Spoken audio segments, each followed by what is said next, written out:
Bang, kenapa suku Shandora sama suku Skypia punya sayap bahkan sebelum Pulau Jaya naik ke langit? Oke, jadi benar ya. Dalam kisah Nolan itu kan timelinenya sekitar 400 tahun yang lalu nih. Nah, itu Pulau Jaya itu masih ada di Blue Sea, ya kan? Jadi kala itu Pulau Jaya masih ada di Blue Sea dan belum naik ke atas ya, belum sampai ke Skypia. Kala itu ya para penduduk Shandiap itu emang udah memiliki yang kayak di punggungnya tuh yang sayap-sayap itu ya. Kemudian Nok Upstream menerbangkan bagian dari Pulau Jaya ke langit ya dan kemudian sampai di Skypia. Nah, di situ ternyata udah ada penduduknya yang mana penduduknya ini emang udah dari awalnya bersayap. Kira-kira kenapa sih?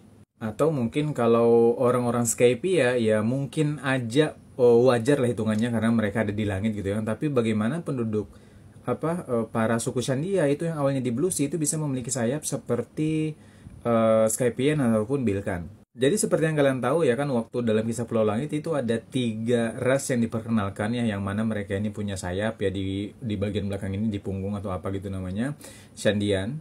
Kemudian para warga Bilkan dan kemudian para warga Skypian ya.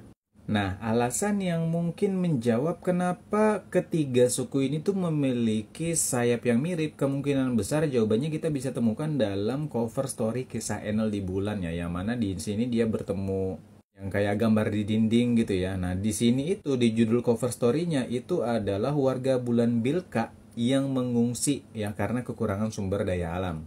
Nah, kalau kalian lihat ya di gambar ini kan itu ada tiga ya, ada tiga orang gitu yang mana tiga ini sepertinya merepresentasikan leluhur dari para leluhur Shandian, leluhur Bilkan, sama leluhur Skypian.